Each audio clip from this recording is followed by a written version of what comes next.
like spooky stories? Because we're about to read one of the top 10 creepypastas of all time. It's called Room Sitting. I was referred by a temp agency. I had no idea who I'd be working for or what the job would entail. I only knew that the pay was good. A week-long excursion for $725 a night, more than enough to pay off a couple of credit card bills and a good chunk of next month's rent. For that price, I would have done almost anything. I only wish I knew at the time what I was getting myself into. When I arrived at the address, I was surprised. It was a large facility at the end of a dirt road in the woods, 2 towns over. The large sign outside read Synthi-Corp. It was a plain, white, 3-story building void of identifying markings. Its appearance gave me no clues to its purpose. Its location was even more baffling. Going off on the name alone, I had to assume it was some sort of biotech company. I was probably needed to clean up radioactive waste or something to that end. For what they were paying me, I would happily risk my health. Upon entering the building and meeting with the receptionist, I was directed to room 371 on the 2nd floor, where I would wait for Al, my new boss. It was your standard office setting, albeit more quaint than usual. Red carpet, white walls and no windows. Only 6 desks in 3 rows of 2, each with their own computer. At the end of the room was a large wall covered by a one-way mirror. An opening with steps on either sides of it. Inside was a single chair, desk, and landline phone. Probably a place for supervisors or oversee productivity. Other than that, the room harbored no points of interest unless you fancied the waste bin and fern in the corner. An older gentleman opened the door to the room and came over to shake my hand, introducing himself as Al. He seemed to be in a rush, wasting no time in describing the task at hand. I was to stay in that very room from 8 p.m. until 6 a.m. the following day, every night for a week. He left me a cell number and a laminated list of rules to be followed. He told me he could not overstate enough the importance of following each and every one, exactly as they were outlined. Once he was sure I understood the gravity of the situation, he left me to the first shift in peace, closing the door behind him. That was it, really. Just stay in the room for 10 hours a night.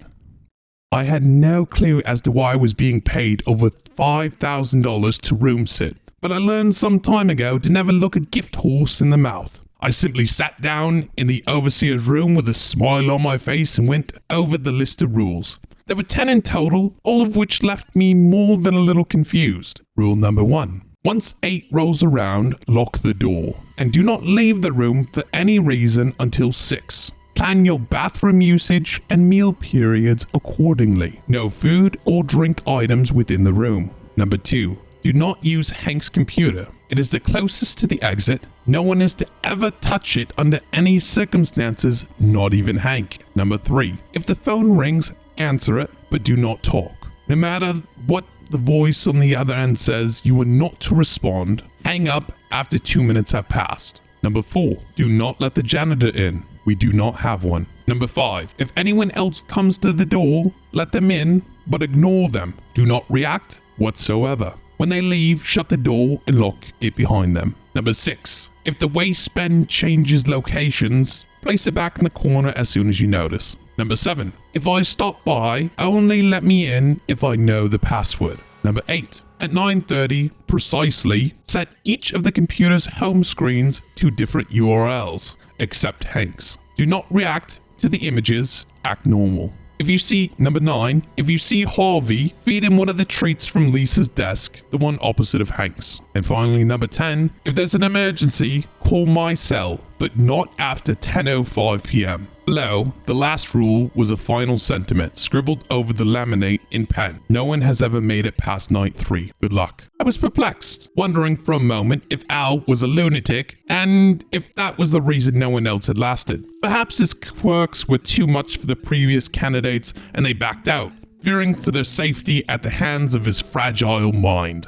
I would not be swayed so easily. Even if Al was crazy, I would happily take his money for what was shaping up to be a very simple job. At least, that's what I thought. Day 1 was utterly boring. Nothing remarkable happened. Definitely not anything to the extent of what Al's list would have me expect. At 9:30, I even changed the URLs on the computers, if for no other reason than to feel somewhat useful. The next night, however, was a little different. Day 2 started as it normally did. I settled in for a long night, making sure to eat and empty my bladder before locking myself in. At 9:25, just as I was about to ready myself to change the home screens again, I saw it. The waste bin was right there at the top of the steps to the overseer's room. I certainly hadn't placed it there. I felt a small spike in my adrenaline before calming down with a smile. The waste bin list. It was all a joke at my expense. I would be in the next room, waiting anxiously to see the look on my face. I raced out to the office floor. There was no one there. I walked over to the exit and shook the knob. It was still locked. Confused and a tinge scared, I swiftly picked up the waste bin and walked it back over to the corner of the room. I checked the time, 9:30. I started changing the URLs on the computers, hoping desperately that I had imagined what had just occurred. After skipping Hank's test, I typed in the last website on PC number 6.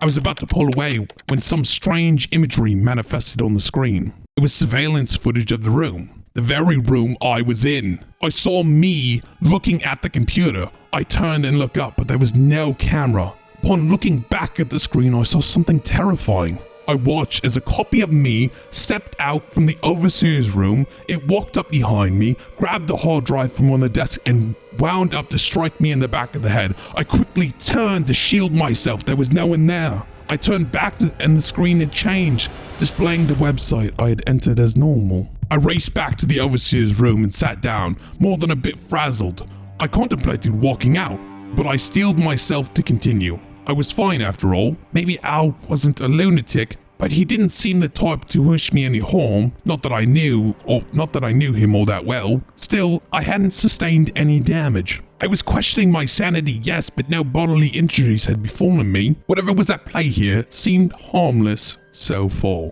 Knock, knock. There was a loud banging. Having just had the most horrifying experience of my life, I nearly jumped out of my skin. A voice then penetrated the door. "It's the janitor, just here to clean up. Can you open the door?" I recalled rule number 4 and denied him entry. You did good not letting him in. You followed the rule. Now you're fine. So long as you follow the rules, you'll be safe. It's as simple as that. You can see through this. Knock, knock.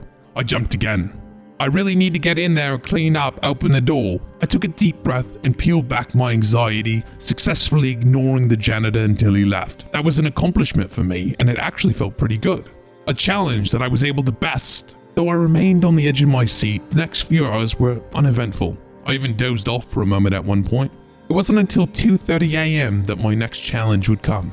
A multicolored cat jumped up on the desk in front of me, complete with beautiful splotches of black and orange. I was startled, but it seemed to be friendly, brushing up against my arm, the name on its collar, Harvey.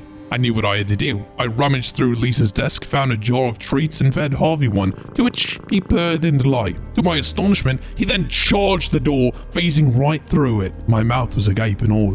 Once my initial bewilderment dissipated, it was replaced with satisfaction over another small victory. As strange as it may sound, I was beginning to like the job. What? Sorry. Sorry, but I was just like, what? Who would in their right mind? I know, I'm right? out of there. I know. Also, rule number 1, follow the rules. I know, right? And just rule follow the number 2, rules. yeah, like seriously, holy shit! I'm like, I'm sitting here like, what the fuck? Also, the janitor, like, yeah, I know, I see right through you. I know, right? Like, you know. Wasn't he supposed to not react to the images on the screens? I know, right? Who knows what the consequences could rule be? breach. Yeah. Instantly broken rule. Okay, sorry. No, I'm sorry. You're good. Okay, go on. Ring, ring. It was a landline. Remembering the rules, I removed it from the receiver and held it to my ear, making sure to keep an eye on the time. Hey, it's Al. I'm going to be stopping by pretty soon to do a little work. How's the job treating you so far? I remained silent. Hello? You know you can talk if it's me, right? I picked up the set of rules and looked them over again. There was nothing about Al calling. I didn't respond. This is no way to treat your employer. If you don't say anything, I'll have no choice but to fire you. Do you really want that? I stood my ground. Only 20 seconds to go. Fine, I'll see you soon to relieve you of your duty. I guess you couldn't even make it past night 2. 2-minute mark came and I hung up on him. I felt safe as another hour went by. Reflecting on the trials I had faced thus far, I was bewildered, but determined. I wasn't going to let the room cloud my judgment. I was in control. Knock, knock.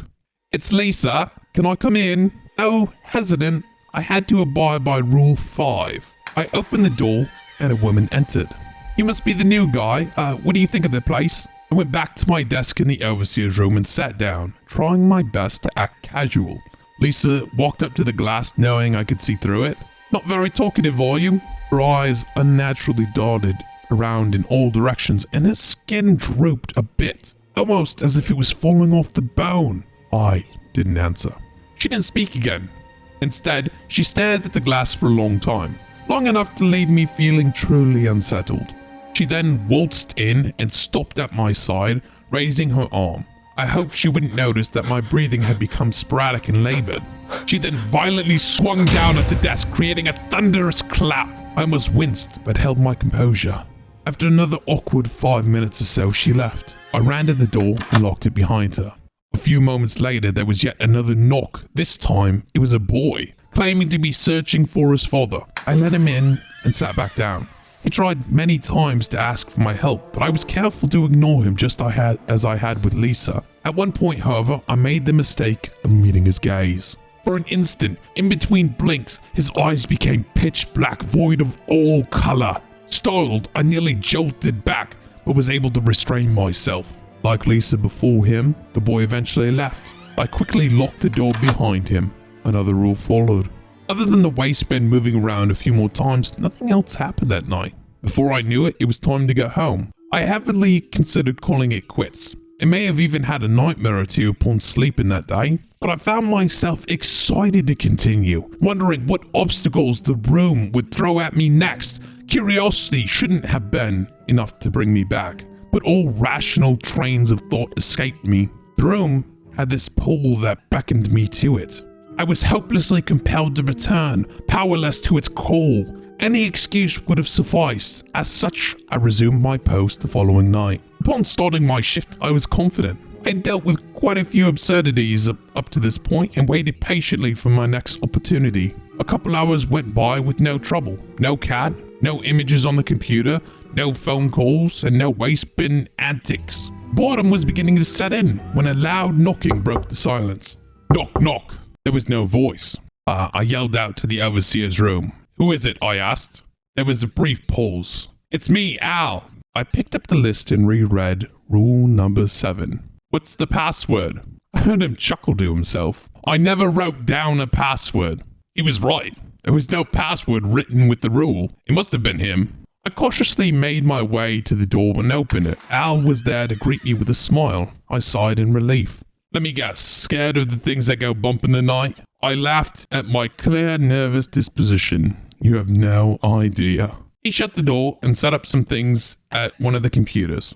Say, why didn't you write down a password? I asked. He smiled again. It's a ploy. Anyone posing as me might try to come up with one, which would identify them as not being me. Understood? I see. Good thinking. He returned to his work at the computer. I didn't want to bother him, but I just had to know. What is this place anyways? Why do these things happen here? He turned to face me. It's best if you don't ask questions, especially ones that are far above your pay grade. I wasn't happy with the answer, but I knew it was all I would get out of him. I let him work in peace and sat back down in the overseer's room, watching through the one-way glass. That's when I realized something. The computer Al was working on, it was Hank's. I double-checked the list to make sure. Yes, that is definitely Hank's desk, and no one was to touch his computer. Didn't that apply to Al as well? I turned over the list on the off chance I might find some more information. That's when my heart sank. In large, bold print on the back of the laminated sheet was text that read, Password, Dinah. God, I'm sorry. Oh God, you just scared me! But like, how do you, I'm sorry, I'm just like, how do you not see that there's a huge font on the back saying password diner? What the fuck? I mean, I don't know. I wouldn't have looked on the back probably. Okay, okay. I mean, I would like if I don't know, like isn't it noticeable? I don't know. Okay. I'm sorry. I'm just like, what the fuck? I Okay, know. I go on. I know. Also, wasn't like one of the seriously, like one of the important rules that Hank's computer was like not to be touched. So Oh yeah. wasn't that also included? Like Al included? Mm-hmm. It is. Yeah, so it I was is. like, yeah. you were checking, you were so meticulous in checking those rules. How the fuck did you like forget about this? Okay. Well, I don't know if you know this, Fia, but 10 is a lot of rules, right? Like, really, after like 3, I start to lose count. I suppose so. But I would like, if this happened the first night, I would be like, okay, I need to learn this by heart. Like, there has to be like no mistake. Yeah, I mean, that's fair, but you're overconfident. You're going in there, you think you can handle the room. That's when the room gets you. Oh, God. Man, he fucked up. Okay, all right. Go on. Fuck. I grabbed my phone, reached for the scrap of paper with Al's number on it, and dialed it as fast as I could. There was a few tones, but he finally picked up. Hello? Is everything all right there? Al, thank goodness. I made a mistake. I thought it was you. I let him in, and now he's on Hank's computer. He let out a long sigh of disappointment. I watched as Al's copy turned from his computer and then stood up. Listen very carefully. Do not act suspicious in any way. You should be fine if he doesn't suspect anything. If you try to leave or call anyone else, it'll be over. Understood? Yes, I understand. Al's copy began walking over to the overseer's room. My heart was beating faster than it ever had before. I'll be there soon, just don't panic. He hung up. I kept the phone to my ear as Al's copy approached, so as to pretend I was talking with my wife. I told you, hun, 6 o'clock, that's when I clock out. You don't have to wait up for me. You worry too much, please get some rest. Al's copy was in the room with me now, staring. I held the phone to my chest and looked back at him. Everything okay, I asked. He continued to stare at me for a few long seconds. Can you help me with something on the computer? I wonder if he could see my chest pounding. Sure, I just need to finish up this phone call, then I'll be there as soon as I can. He stared another moment and then walked back to Hank's desk.